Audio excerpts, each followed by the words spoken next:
तो हेलो साथियों, नमस्कार। स्वागत है आपका अपने चैनल सक्सेस जंक्शन एक कदम सफलता की ओर में। और हम लेकर के आ गए हैं मध्य प्रदेश वन रक्षक एवं जेल विभाग 10 जून फर्स्ट शिफ्ट का एग्जाम एनालिसिस, जिसकी टाइमिंग है 8:30 से 10:30। आज की जो प्रश्न है वो हमें भेजे हैं नारायण सालवी और तमन्ना जी ने। आप दोनों लोगों को बहुत बहुत धन्यवाद। इन लोगों ने ज़्यादा से ज़्यादा प्रश्न भेजने का प्रयास किया और काफ़ी सारे प्रश्न हमारे पास में भेजे हैं। ठीक है, आप भी अपने शिफ्ट के प्रश्नों को 7052547003 इस नंबर पर अपने नाम के साथ में जरूर से जरूर सेंड कीजिएगा एग्जाम सेंटर से बाहर निकलते ही। ठीक है, तो चलिए वीडियो को शुरुआत करते हैं। और सबसे पहले हम आपको साइंस, जीके और जीके जीएस के बारे में बताएंगे।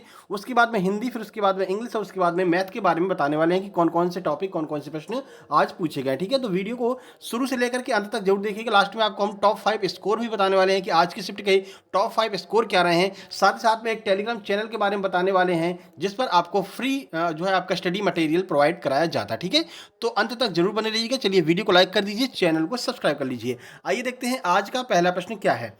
तो आज का पहला प्रश्न है, वर्ष 2022 के लिए महाराष्ट्र भूषण पुरस्कार से किसे सम्मानित किया गया। आपका सही आंसर हो जाएगा अप्पा साहेब धर्माधिकारी जी को महाराष्ट्र भूषण पुरस्कार से सम्मानित किया गया है। चलिए प्रश्न के बारे में कुछ जानकारी देखते हैं। तो केंद्रीय गृह एवं सहकारिता मंत्री श्री अमित शाह ने महाराष्ट्र के रायगढ़ में डॉक्टर अप्पा साहेब धर्माधिकारी को 2022 का महाराष्ट्र पुरस्कार जो है इससे महाराष्ट्र भूषण पुरस्कार से सम्मानित किया। तो नाम आपको याद रखना है, अप्पा साहेब धर्माधिकारी को यह इस पुरस्कार से जो है सम्मानित किया गया है। किसने सम्मानित किया?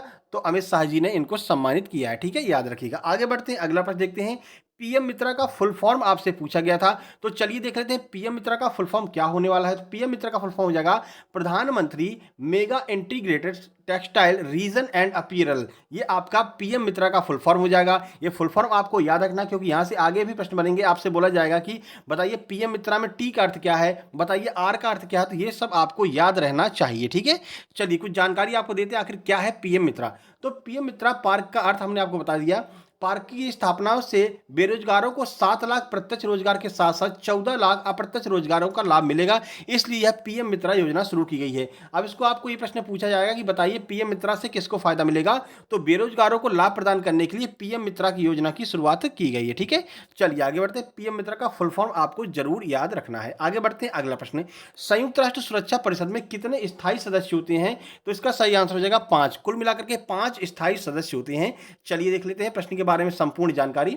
तो सुरक्षा परिषद की संरचना की बात करें तो इसमें 5 स्थायी सदस्य हैं। कौन कौन से हैं देख लीजिए। अमेरिका है, ब्रिटेन है, चीन है, फ्रांस और रूस है। ये 5 स्थायी सदस्य हैं। यह सामूहिक रूप से P5 के रूप में जाने जाते हैं, यानी कि वीटो पावर जो है वो इन 5 लोगों को ही प्राप्त है। और भारत के लिए जो है 4 जो देश हैं वो तो मतलब सहमत है कि वीटो पावर भारत को दे दें, लेकिन जो चमगादड़ चीन है ये अपने लिए सहमत नहीं हो रहा है। ठीक है ना, तो चलिए आगे बढ़ते हैं। इनमें से कोई भी प्रस्ताव को इस जो है इनमें जितने 5 लोग हैं इनमें से कोई भी अपने प्रस्ताव पर जो है वीटो कर सकता है। ठीक है, परिषद के 10 निर्वाचित सदस्य भी होते हैं जिनका कार्यकाल सिर्फ 2 साल का होता है। तो जो अस्थायी सदस्य होते हैं वो होते हैं 10 जिनका कार्यकाल 2 साल का होता है। और जो स्थायी सदस्य हैं वो आपके 5 हैं। कौन कौन से हैं हमने आपको ऊपर बता दिया है, यह आपको याद रखना है। आगे बढ़ते हैं, अगला देखिए।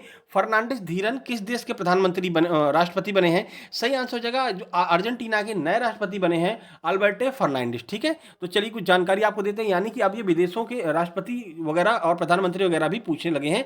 अभी तक भारत के आस पड़ोस के जो देश थे उनके राष्ट्रपति पूछे जा रहे थे। देखिए, अल्बर्टो फर्नांडिस ने नेशनल कांग्रेस में एक समारोह में अर्जेंटीना के नए राष्ट्रपति के रूप में जो है यहाँ पर शपथ ली है। समाचार एजेंसी सिन्हुआ, अब ये ध्यान रखना सिन्हुआ कहाँ की है, तो सिन्हुआ जो है अर्जेंटीना की, ठीक है, अनुसार राष्ट्रपति के रूप में अपने पहले भाषण में फर्नांडिस ने एकजुट होकर के देश के आर्थिक संकट से बाहर निकालने के लिए यहां पर आग्रह किया है। तो याद रखना अल्बर्टो फर्नांडिस कहां के नए राष्ट्रपति बने हैं, तो अर्जेंटीना के नए राष्ट्रपति बने हैं। देखिए, भारत में एलिफेंट प्रोजेक्ट कब से शुरू किया गया था, हाथी प्रोजेक्ट। तो सही आंसर हो जाएगा 1992 में भारत में जो है हाथी प्रोजेक्ट की शुरुआत की गई थी। देखिए, तो प्रोजेक्ट एलिफेंट को 1992 में सरकार, पर्यावरण और वन मंत्रालय के द्वारा लॉन्च किया गया था, जिससे कि जंगली एशियाई हाथियों की आबादी को लेकर के राज्यों द्वारा वन्य जीव प्रबंधन प्रयासों को वित्तीय और तकनीकी सहायता प्रदान की जा सके। तो हाथी प्रोजेक्ट को वित्तीय एवं तकनीकी सहायता प्रदान करने के लिए जो है इसकी शुरुआत की गई थी 1992 में। ठीक है, आगे बढ़ते हैं। यहाँ पर एमपी से प्रश्न पूछा गया है, डायनासोर जीवाश्म राष्ट्रीय उद्यान कहाँ पर स्थित है। सही आंसर हो जाएगा डिंडोरी। डिंडोरी के सहपुरा में 14 किलोमीटर दूर स्थित राष्ट्रीय जीवाश्म उद्यान घुघुआ में पेड़ पौधों के करोड़ों वर्ष पुराने जीवाश्म संरक्षित हैं। यहाँ यूकेलिप्टिस नारियल प्रजाति के जीवाश्म, डायनासोर के अंडों के, देखिए डायनासोर के अंडों के जीवाश्म समेत कई पेड़ पौधों के जीवाश्म मौजूद हैं। है। घुघुआ पार्क देश का पहला जीवाश्म राष्ट्रीय उद्यान है। ये प्रश्न आपके लिए महत्वपूर्ण है, ये आप याद रखना। घुघुआ पार्क जो है वो देश का पहला राष्ट्रीय उद्यान है, ठीक है।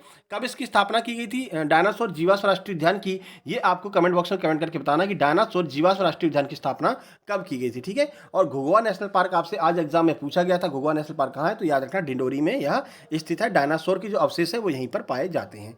आगे बढ़ते हैं, देखिए अगला प्रश्न। शुक्र ग्रह पर इसरो द्वारा अंतरिक्ष यान कब भेजा जाएगा? तो 2023 में भेजा जाने वाला था, लेकिन इसको पोस्टपोन कर दिया और 2024 कर दिया, ठीक है। तो देखिए 2024 में अंतरिक्ष यान जो है इसरो के द्वारा भेजा जाएगा। शुक्र ग्रह पर बन रही है मिशन की योजना। चांद और मंगल के बाद इसरो ने शुक्र ग्रह पर मिशन करने की योजना बनाई है। इस मिशन के जरिए इसरो न सिर्फ शुक्र ग्रह की सतह पर बल्कि सल्फ्यूरिक एसिड बादलों के नीचे के रहस्य को भी जानने का प्रयास करेगा, ठीक है। तो 2024 में शुक्र ग्रह पर यह जो है लॉन्च होने वाला है। अब आपको यह याद रखना है कि सूर्य ग्रह के लिए कौन सा मिशन लॉन्च किया है? तो मिशन आदित्य जो है वो सूर्य ग्रह के लिए लॉन्च किया गया है। यह भी आपको याद रखना, आदित्य मिशन सूर्य ग्रह के लिए, ठीक है। इसरो की प्लानिंग थी कि शुक्र जो आपका शुक्रयान है उससे 2024 के मध्य में यानी 2000 या फिर 2023 की लास्ट में जो है इसको लॉन्च करने की योजना थी, लेकिन अब इसको बढ़ा करके 2024 कर दिया गया है। आगे बढ़ते हैं, अगला देखिए। पश्चिम बंगाल में छड़ी कठपुतली जो नृत्य है उसे किस रूप में मनाया जाता है? तो उसे पुतुल नाच कहा जाता है। पुतुल नाच जो है वो पश्चिम बंगाल में छड़ी कठपुतली को पुतुल नाच कहा जाता है। तो यह पश्चिम बंगाल की एक पारंपरिक छड़ी कठपुतली है। इन कठपुतलियों में ज्यादातर 3 जो है संधि स्थल होते हैं और इसी नाच को जो है पुतुल नाच कहा जाता है। यह आपको याद रखना है, ठीक है। चलिए, पोटेशियम का सूत्र आपसे पूछा गया था, सिंपल सा प्रश्न है। पोटेशियम का सूत्र के है। इससे पहले हमने एग्जाम एनालिसिस में पोटेशियम के बारे में बताया था। देखिए आज यहाँ पर प्रश्न पूछ लिया है, बहुत सारे प्रश्न रिपीट हो रहे हैं, ठीक है। अभी जिन्होंने हमारे पास में प्रश्न भेजे उन्होंने कहा सर आपके एग्जाम एनालिसिस से बहुत फायदा मिला है और उनके अच्छे नंबर भी आए हैं, ठीक है ना। तो एक बार फिर से आप सब लोगों को धन्यवाद। आप लोगों ने ही जो है इस काबिल बनाया कि हम आपके लिए एग्जाम एनालिसिस लेकर के आ पाएँ। आप वीडियो को लाइक करते हैं, दोस्तों तक शेयर करते हैं, जिससे कि हमें मोटिवेशन मिलता है। आप अच्छे अच्छे कमेंट करते हैं तो हमें मोटिवेशन मिलता है और लगातार हम आपके लिए मेहनत करते रहते हैं, ठीक है ना। तो अभी वीडियो को लाइक नहीं किया है मेरे भाई, वीडियो को लाइक जरूर कर देंगे। और सेकंड शिफ्ट का एग्जाम एनालिसिस भी हम तुरंत लेकर के आने वाले हैं। साथ ही साथ में जिनका फर्स्ट शिफ्ट में था उनका शाम को भी एग्जाम है, तो वो लोग भी प्रश्न भेजेंगे तो वो भी हम आपको बताएंगे, ठीक है। तो तीनों शिफ्ट का एग्जाम एनालिसिस सबसे पहले हम लेकर के आने वाले हैं। देखिए, संघ लोक सेवा आयोग के अध्यक्ष को कौन हटाता है? तो राष्ट्रपति हटा सकता है। सीजीआई के जो मतलब सीजीआई जब उनसे कहता है कि भाई ऐसा है, सीजीआई के कहने पर जो राष्ट्रपति संघ लोक सेवा आयोग के सदस्यों को हटा सकता है। देखिए, तो भारतीय संविधान के अनुच्छेद 317 के अनुसार किसी लोक सेवा आयोग के अध्यक्ष या किसी अन्य सदस्य को दुर्व्यवहार के लिए राष्ट्रपति के आदेश द्वारा ही पद से हटाया जाता है, ठीक है। जब सर्वोच्च न्यायालय ने राष्ट्रपति के परामर्श पर रिपोर्ट किया है कि अध्यक्ष या ऐसे अन्य सदस्य जैसा भी मामला हो किसी एक आधार पर हटाया जाना चाहिए, यानी कि सर्वोच्च न्यायालय ये कहेगा राष्ट्रपति से कि भाई ऐसा ऐसी इनकी शिकायत मिल रही है और इनको हटाया जाना चाहिए, तो सर्वोच्च न्यायालय के कहने पर परामर्श पर राष्ट्रपति जो है वो इनको हटा सकता है। अर्थात जो शक्ति है वो राष्ट्रपति में निहित है इनको हटाने की, यह आपको याद रखना है, ठीक है। अब एक प्रश्न अभी ब्लिंक हुआ है, ठीक है ना, इस व्हाट्सएप पे कि अकबर का मकबरा कहाँ स्थित है, यह प्रश्न पूछा गया था सर। तो देखिए अकबर का मकबरा आपको पता है सिकंदरा में स्थित है, ठीक है ना। तो ये भी एक प्रश्न अपना ऐड कर लीजिएगा कि अकबर का मकबरा भी आज पूछा गया था, ठीक है। देखिए 2022 में उज्बेकिस्तान में संघाई शिखर सहयोग सम्मेलन कब आयोजित किया गया? एग्जैक्ट आपसे डेट पूछी गई है, तो 16 सितंबर 2022 को जो है इसकी स्थापना की गई है, ठीक है ना। आगे बढ़ते हैं, देखते हैं अगला प्रश्न क्या है। तो संघाई सहयोग संगठन जिसे एससीओ कहते हैं, राष्ट्राध्यक्षों की परिषद की जो है समरकंद के उज्बेकिस्तान में आयोजित की गई 22वीं शिखर बैठक में 16 सितंबर 2022 को वाराणसी शहर को 2022-23 की अवधि के लिए पहली एससीओ पर्यटन और सांस्कृतिक राजधानी नामित किया गया है। याद रखना ये बहुत महत्वपूर्ण है, आगे जरूर पूछा जाएगा कि पहली एससीओ की जो है पहली पर्यटन और सांस्कृतिक राजधानी कौन सी है। तो याद रखना वाराणसी को पहली बार यहाँ पर, और पहला है इसलिए आपके एग्जाम में पूछा जाएगा, वाराणसी को एससीओ की पर्यटन और सांस्कृतिक राजधानी यहां पर घोषित किया गया है, ठीक है। तो डेट आपसे पूछी गई थी, तो 16 सितंबर 2022 को उज्बेकिस्तान में जो है इसका आयोजन किया गया था एससीओ का, ठीक है ना। चलिए आगे बढ़ते हैं और अगला प्रश्न देखते हैं। देखिए मध्य प्रदेश के दतिया जिले में कुल कितने गांव हैं? काफी डीप प्रश्न यहां पर पूछा गया आपसे। तो 735 टोटल गांव हैं मध्य प्रदेश के दतिया जिले में। अब चलिए दतिया जिले के बारे में आपको संपूर्ण जानकारी दे देते हैं, क्योंकि यहां से आगे और भी प्रश्न बन सकते हैं। तो देखिए दतिया जिला मध्य प्रदेश के जिलों में से एक जिला है। दतिया जिला ग्वालियर मंडल के अंतर्गत आता है। किसके? ग्वालियर मंडल के। और इसका मुख्यालय कहां पर है देख लेते हैं। इसका मुख्यालय दतिया में है। जिले में 3 उपमंडल है। देखिए ये प्रश्न आगे बन सकता है, 3 उपमंडल है, ठीक है। 3 ब्लॉक हैं, 5 तहसील हैं और 3 विधानसभा क्षेत्र हैं, जो कि दतिया भिंड संसदीय क्षेत्र के अंतर्गत आती है। ठीक है, 735 ग्राम है और 290 ग्राम पंचायत हैं। ये पूरी डिटेल हमने आपको दे दी। अब आगे यहाँ से एक भी प्रश्न बने तो आप आराम से बता सकते हैं। और देखिए, व्यापम का एक फंडा रहा है कि जहाँ से एक बार प्रश्न पूछता है तो वहीं उसी टॉपिक से बार बार प्रश्न पूछेगा। यानी आज आपसे यहाँ पर पंचायतें पूछनी है तो हो सकता है आगे जो है ग्राम पंचायतों की संख्या पूछ ले, हो सकता है तहसीलों की संख्या पूछ ले, उपमंडल पूछ ले। तो ये सारा हमने यहाँ पर कवर करा दिया है आपका। ठीक है, इसी बात पर वीडियो को भाई लाइक कर दीजिए। ठीक है, चलिए आगे बढ़ते हैं। अगला प्रश्न अभी परसों ही हमने इसको कराया था और देखिए आज प्रश्न पूछ लिया गया है। 2023 का नोबेल पुरस्कार किस गाने को दिया गया है? तो भारत का जो है तमिल साइड के जो गाना है ना साउथ में, नाटू नाटू, इस गाने को जो है 2023 का नोबेल पुरस्कार प्रदान किया गया है। तो देखिए, ऑस्कर पुरस्कार 2023 की बात करें तो RRR के गाने नाटू नाटू ने सर्वश्रेष्ठ मूल जो है गीतकार का जो है गीत का अवार्ड जीता है। तो गीत का नाम याद रखिएगा, नाटू नाटू। फिल्म का नाम है RRR, यानी RR के लिए नाटू नाटू को यह पुरस्कार दिया गया है। वो भारत के लिए बहुत गर्व का विषय है। इसी बात पर जय हिंद भी इसी बात पर कमेंट कर दीजिए कमेंट बॉक्स में, ठीक है ना। तो RRR के गाने नाटू नाटू को यह अवार्ड दिया गया है, यह आपको याद रखना है। इससे पहले यह प्रश्न हम ऑलरेडी करा चुके हैं, इसलिए आपसे कह रहे हैं कि अब तक जो 5 मई से प्रश्न आए हैं अब तक उनकी एक वीडियो हमने कंपाइल कर दी है।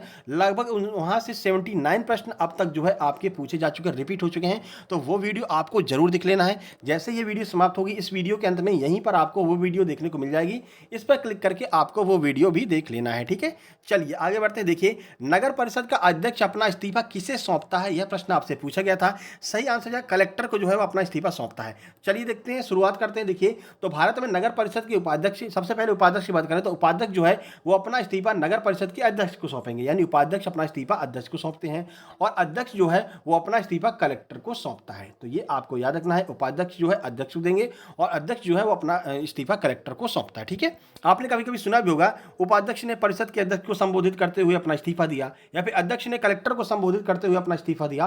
तो ये सब इस्तीफा किसको कौन देता है ये हमने आपको यहाँ पर बता दिया, ठीक है। चलिए, पद्म विभूषण से जो सम्मानित पंडित बिरजू महाराज हैं, इनका संबंध जो है वो किस क्षेत्र से है? यह प्रश्न पूछा गया था। सही आंसर जगह कथक नृत्य से संबंधित है। चलिए इनका पूरा नाम देख लेते हैं। देखिए, तो पंडित ब्रजमोहन नाथ मिश्रा, जिन्हें पंडित बिरजू महाराज के नाम से भी जाना जाता है, कथक नृत्य के स्वामी कहे जाते हैं, ठीक है। वह लखनऊ के कालका बिंदादीन घराना संगीतकारों के एक विशेष संगीत शैली को साझा करने वाले समुदाय के प्रमुख प्रतिपादक हैं। तो याद रखना, ये घराना आपसे जरूर पूछा जाएगा। तो लखनऊ के कालका बिंदादीन घराने से यह संबंधित है, ये भी आपको याद रखना है। और उत्तर प्रदेश के नर्तक है पंडित बिरजू महाराज, कथक से संबंधित है। कथक कहाँ का लोक नृत्य है? तो आपके जो उत्तर प्रदेश का लोक नृत्य है कथक, यह आपको याद रखना है। आगे प्रश्न बन सकता है, ठीक है। चलिए, अब यहाँ पर जीई पूछा गया था या जीए, तो मुझे जहाँ तक याद है यहाँ पर जीई पूछा गया था। जर्मेनियम का सूत्र आपसे पूछा गया था, क्योंकि जर्मेनियम 2-3 लोगों ने मेरे पास में प्रश्न भेजा है कि सर जर्मेनियम का सूत्र पूछा गया था। तो जर्मेनियम की बात करते हैं, जीई किसका सूत्र होता है? तो जीई जर्मेनियम का सूत्र होता है। देखिए, तो जर्मेनियम जिसका परमाणु प्रतीक जीई है, परमाणु संख्या इसकी 32 है और परमाणु भार 72.64 वाला एक तत्व है। ये तीनों बात आपको याद रखनी है जर्मेनियम के बारे में। जर्मेनियम का उपयोग कहाँ पर किया जाता है? तो देख लेते हैं। तो जीई यानी कि जर्मेनियम का उपयोग रेक्टिफायर बनाने में, हथियार बनाने में और तार बनाने में इसका उपयोग जो है किया जाता है, ठीक है ना। चलिए आगे बढ़ते हैं और अगला प्रश्न देखते हैं। देखिए, और ये प्रश्न पूछा गया, इसके बारे में हमने पहले भी आपको बताया था और ट्रिक भी बताई थी कि लिटमस पेपर जो है उसको नीले से लाल में कौन बदल देता है? लिटमस पेपर को तो हमने आपको बताया था अनिल बताया था। जो अम्ल होता है वो नीले से लाल में बदल देता है, यानी आ से अम्ल हो गया, नी से नीला हो गया और नीले को लाल में बदल देता है। तो हमने आपको बताया था, आज यह प्रश्न पूछा गया है, ठीक है। तो जो अम्ल होता है वो नीले से लाल में बदल देता है, ठीक है। जब आप नीले लिटमस पत्र को सिरके में डालेंगे, सिरका क्या होता है? सिरका अम्ल होता है, आपको पता है, CaCOOH। तो इसके रंग को बदल करके लाल कर दिया जाता है, क्योंकि सिरका एक अम्ल है जो नीले लिटमस पत्र को लाल रंग में बदल देता है। तो अनिल याद रखेंगे तो आपका कंफ्यूजन दूर हो जाएगा। अनिल का मतलब हो जाएगा अम्ल जो है नीले को लाल में बदल देता है। इसका जस्ट उल्टा कर दीजिए तो क्षार जो होगा वो लाल को नीले में बदल देगा, ठीक है। तो दोनों प्रश्न का आंसर आप आराम से दे सकते थे। चलिए, एकलव्य योजना किस मंत्रालय की है? यह प्रश्न पूछा गया है, आंसर देखते हैं। तो जनजाति कार्य मंत्रालय की है एकलव्य योजना। चलिए देखिए, तो एकलव्य जो है, एकलव्य स्किल स्कीम राज्य के युवाओं को बेहतर रोजगार और सुरक्षित भविष्य देने के उद्देश्य से शुरू किया गया था। इस योजना के माध्यम से सभी योग्यता रखने वाले शिक्षित युवाओं को कौशल विकास प्रशिक्षण के जरिए उन्हें विभिन्न नई स्किल सिखाई जाएगी। इसके लिए उनके साथ में विभिन्न भत्तों का भी प्रदान किए जाएंगे, यानी कि 8,000 रुपये, कुछ लोगों को 8,000 रुपये, कुछ लोगों को 3,000 रुपये ऐसे जो है दिए जाते हैं स्किल योजना के अंतर्गत, ठीक है। तो किस मंत्रालय की? तो जनजाति कार्य मंत्रालय की है। आगे बढ़ते हैं। रणथंभौर राष्ट्रीय उद्यान कहां पर स्थित है? ठीक है, स्टैटिक जीके का प्रश्न है। तो राजस्थान में स्थित है रणथंभौर राष्ट्रीय उद्यान। देखिए कुछ जानकारी, तो रणथंभौर राष्ट्रीय उद्यान उत्तर भारत के बड़े उद्यानों में से एक है। यह जयपुर से 160 किलोमीटर की दूरी पर 130 किलोमीटर की दूरी पर दक्षिण में स्थित है। ठीक है ना, अब ये पूरा इसका इतना जानने की जरूरत नहीं है। ठीक है, दक्षिण जिले सवाई माधोपुर में यह स्थित है। रणथंभौर के बारे में आपको बता दिया। यह एक टाइगर रिजर्व भी है। यहाँ पर जो है टाइगर आपके बाघ जो है सबसे ज्यादा संख्या में यहाँ पर पाए जाते हैं। ठीक है, चलिए आगे बढ़ते हैं। अगला बात करते हैं हिंदी की। तो हिंदी में बात करें तो आपसे तामसिक का आज विलोम पूछा गया था। एग्जैक्ट प्रश्न हमको भेजा है तामसिक का विलोम। शुद्ध वर्तनी के दो प्रश्न थे, मिश्र और संयुक्त वाक्य, ये प्रश्न भी पूछे जा रहे हैं। दो प्रश्न यानी एक मिश्र वाक्य से एक संयुक्त वाक्य से प्रश्न पूछा है। दो प्रश्न पर्यायवाची के पूछे हैं। रूपक अलंकार का उदाहरण आपसे देकर के रूपक अलंकार पूछा गया था। छंद से लघु मात्रा के बारे में पूछा गया था। छंद दिया गया था, फिर छंद में ऐसे मतलब कि बना दिए, बताइए गुरु है कि लघु है, ऐसे करके जो है प्रश्न पूछा गया था। ठीक है, एक प्रश्न आपका कारक से पूछा गया था और लोकोक्ति बहुत पूछी गई। 3 से 4 लोकोक्ति आज पूछी गई हैं। अधजल गगरी छलकत जाए, इसका अर्थ क्या होगा, यह लोकोक्ति आज आपसे पूछी गई थी। तो 3 से 4 लोकोक्तियां पूछी गई हैं। एक प्रश्न संधि का है, वर्णमाला के स्वर से एक प्रश्न है, तत्सम तद्भव का एक प्रश्न और शब्द युग्म के 2 प्रश्न यहाँ पर देखने को मिले हैं। चलिए बात अगर हम करें इंग्लिश की, तो इंग्लिश में देखिए, इंग्लिश में इडियम्स के 2 प्रश्न है पूछे गए हैं, एंटोनिम के 2 प्रश्न है, सिनोनिम के 2 प्रश्न है और डिलीजेंट का जो है सिनोनिम आज आपसे पूछा गया था। तो कुछ जो है रिपीटेड सिनोनिम्स है, इनकी हम वीडियो बना देंगे। ठीक है ना, तो इसको आप देख करके जाना। एक्टिव पैसिव की वीडियो ऑलरेडी बना चुके हैं। 2 प्रश्न आपके एक्टिव पैसिव से हैं। पीक्यूआरएस से आज मात्र एक प्रश्न पूछा गया, जरूरी नहीं है कि आगे भी एक प्रश्न पूछा जाए। आज एक प्रश्न ही पीक्यूआरएस से पूछा गया इस शिफ्ट में। नरेशन के 2 प्रश्न पूछे गए हैं। तो ये तीनों टॉपिक पर वीडियो हमने बना दी है, आप सर्च कर लीजिएगा। Narration by success junction trick वाली वीडियो है, आप आराम से देख करके इसको कवर कर सकते हैं। ठीक है, चलिए फिल इन द ब्लैंक्स के 2 प्रश्न पूछे गए थे और एरर फाइंडिंग से भी 2 प्रश्न आज पूछे गए थे। चलिए बात करते हैं मैथ्स में। तो मैथ्स में क्या क्या पूछा गया, तो देखिए प्रॉफिट और लॉस से 2 प्रश्न आपके मैथ्स में पूछे गए हैं। सिंप्लीफिकेशन के 3 प्रश्न आपसे पूछे गए और काफी अच्छी यहाँ पर कैलकुलेशन इन्होंने सिंप्लीफिकेशन में करवाई थी। चलिए अगला है 3 वृत्त थे, उसमें त्रिभुज था, उसमें तीनों वृत्त के बीच में त्रिभुज था, उसका क्षेत्रफल पूछा गया था। यानी 3 वृत्त ऐसे बनाए गए थे ऐसे करके, ठीक है, और इनके बीच में एक त्रिभुज बनाया गया था, फिर इस त्रिभुज का आपसे क्षेत्रफल पूछा गया था। कुछ इस तरह का सवाल आज देखने को मिला है फर्स्ट शिफ्ट में। ठीक है, उसके बाद ट्रेन से आपके 3 क्वेश्चन पूछे गए थे। ट्रेन से 3 क्वेश्चन थे, यानी कि आपको टाइम स्पीड एंड डिस्टेंस को अच्छे से कवर करके जाना है। ठीक है, ना और धारा का 1 प्रश्न, परसेंटेज से 2 प्रश्न आज देखने को मिले हैं। तो ट्रेन को आप अच्छे से करके जाइएगा। ट्रेन से 2 से 3 से 4 प्रश्न जो है ट्रेन से पूछे जा रहे हैं। उधर हिंदी में बात करें तो लोकोक्ति और मुहावरे अच्छे से करके जाइए, वहां से भी बंच में प्रश्न आपको देखने को मिल रहे हैं। ठीक है, चलिए टॉप 5 स्कोर की बात कर लेते हैं भाई। टॉप 5 स्कोर में 75, 72, 68, 66 और 64 कुछ इस तरह के स्कोर आज जो है फर्स्ट शिफ्ट में देखने को मिले हैं। यानी कि अब एग्जाम थोड़ा सा यहाँ पर सरल आ रहा है। ठीक है, तो अगर आगे आपका एग्जाम है तो कमेंट बॉक्स में कमेंट करके जरूर बताइएगा। और आज आपके कितने नंबर आए, जो लोग आज एग्जाम देकर के आए हैं वो भी कमेंट बॉक्स में कमेंट करके बताएंगे। और जो क्वेश्चन रह गए हैं जो हमारे पास में नहीं पहुंचे हैं, अगर आप एग्जाम देकर के आए हैं तो आप कमेंट बॉक्स में कमेंट करके लोगों के साथ में शेयर कर सकते हैं। ठीक है, बाकी ये हमारा टेलीग्राम चैनल, इसको आपको ज्वाइन कर लेना। यहाँ पर इसकी पीडीएफ आपको 24 घंटे बाद टेलीग्राम चैनल सक्सेस जंक्शन पर मिल जाएगी। ये हमारा स्टडी मटेरियल वाला टेलीग्राम चैनल है सक्सेस जंक्शन लाइव। यहाँ पर फ्री में आपको स्टडी मटेरियल प्रोवाइड कराए जाते हैं, जैसे कि आपका किरण की बहुत सारी किताबें डली हुई हैं यहाँ पर। ठीक है, राकेश यादव सर के आपके क्लास नोट्स यहाँ पर मिल जाएंगे। ठीक है, और मैम की जो वोकेबलरी वाली बुक आई है नई वो आपको यहाँ पर मिल जाएगी पीडीएफ फॉर्म में। आदित्य रंजन सर की जो फॉर्मूला बुक है वो आपको फ्री में यहाँ पर मिल जाएगी। ठीक है, और एसएससी सीजीएल रैंक 1 जो है, एसएससी सीजीएल रैंक 1 उसके नोट्स हमें मिल गए हैं, केवल हमको मिले हैं। तो उन नोट्स को हमने यहाँ पर जो है अपलोड कर दिया। वो नोट्स भी आप जाकर के यहाँ से डाउनलोड कर सकते हैं। साइंस के, पॉलिटी के, ज्योग्राफी के नोट्स हमको मिल गए एसएससी सीजीएल रैंक 1 के। ठीक है, लेकिन ये सुविधा केवल और केवल सक्सेस जंक्शन वालों के लिए ही उपलब्ध है। सबसे पहले आपको चैनल को यहाँ से सब्सक्राइब करना पड़ेगा। जब आप चैनल को यहाँ से सब्सक्राइब कर लेंगे तभी आपको ये जो है टेलीग्राम चैनल जो आपका स्टडी मटेरियल वाला है उसमें आपको एंट्री मिलेगी। तो पहले टेलीग्राम चैनल यहाँ पर यूट्यूब चैनल को सब्सक्राइब कीजिए, फिर टेलीग्राम पर जाकर के सर्च कीजिए सक्सेस जंक्शन लाइव, और उसको आप आराम से ज्वाइन करके, और सारे study material free of cost में उपलब्ध है, आप वहाँ से डाउनलोड कर सकते हैं। अब भाई इतना हम आपके लिए कर रहे हैं भाई, आप वीडियो को लाइक कर दीजिए, शेयर कर दीजिए अपने दोस्तों के पास में, और चैनल को सब्सक्राइब कर लीजिए और बता दीजिए कि सारे प्रश्न, ऑथेंटिक प्रश्न सबसे पहले और पूरा डिटेल में जानकारी के साथ में आपके अपने चैनल सक्सेस जंक्शन पर ही देखने को मिलते हैं। तो सक्सेस जंक्शन को फैला दो भाई, क्योंकि आपका ही चैनल है। जितने लोग नए लोग जुड़ रहे हैं हमारी फैमिली से, वो लोग जरूर इस चैनल को शेयर करेंगे। इसके अलावा आपकी शिक्षक भर्ती संबंधी कोई भी जानकारी हम आपको प्रोवाइड कराते हैं। पुलिस भर्ती संबंधी कोई भी जानकारी होगी सबसे पहले हम आपके लिए लेकर के आएंगे। ग्रुप 4 का भी एग्जाम एनालिसिस करवाएंगे, एमपी पुलिस का भी एग्जाम एनालिसिस कराएंगे, वन रक्षक के 5000 नए पद आ रहे हैं उनका भी एग्जाम एनालिसिस हम करवाने वाले हैं, और सारी जानकारी भी आपको टाइम टू टाइम देने वाले हैं। इसलिए चैनल को सब्सक्राइब जरूर कर लीजिएगा। जल्द ही मिलते हैं दोपहर वाले एग्जाम एनालिसिस में। तब तक के लिए नमस्कार, धन्यवाद।